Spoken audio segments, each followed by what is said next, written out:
يا مساء الفل. النهارده هنتعرف على أداة سحرية اسمها الرام. الأداة دي بتقولك عصر كتابة الباك ريبورت اليدوي انتهى، فبالتالي الديفلوبر هيبطل يسألك ايه اللي حصل بالظبط، لأنها بتبعت له كل حاجة في ثانية. فأول حاجة احنا بنعمل لها اد زي ما متفقين من كروم ويب ستور.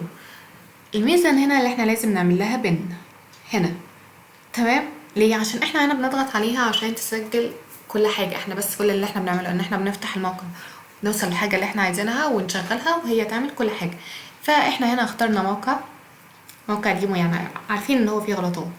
بنضغط عليها وبنختار ريكورد، تمام كده تمام.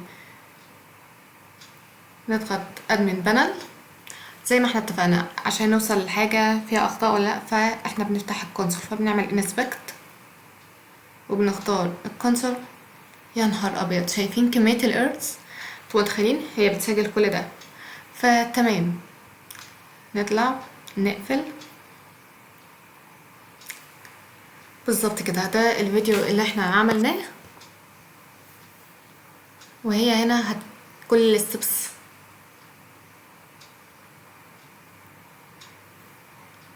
انتوا هنا مش شايفين، بس هي حرفيا سجلت الكواليس. هنا كل الستبس الموجودة، فتمام.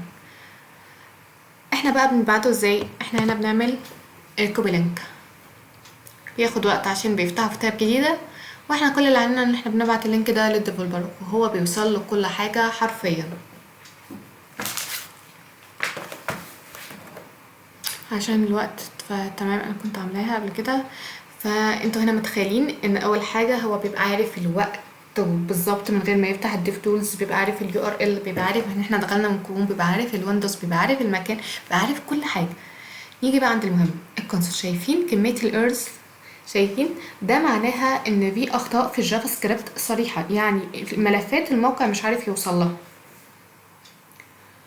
طب النتورك، يا نهار ابيض، شايفين كمية الحاجات دي؟ شايفين الخطوط الحمراء دي ريكوست وقعت، يعني فين. فالديفلوبر بقى بيبقى عارف كل حاجة.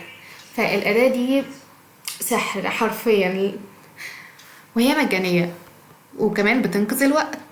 فجربوها، بس ما ينساش ان اهم حاجة ان انت لازم تجرب يدوي، يعني لازم تعرف الباج ريبورت بيتكتب ازاي زي ما احنا اتفقنا في اكتر من فيديو وعرفنا بيتكتب ازاي.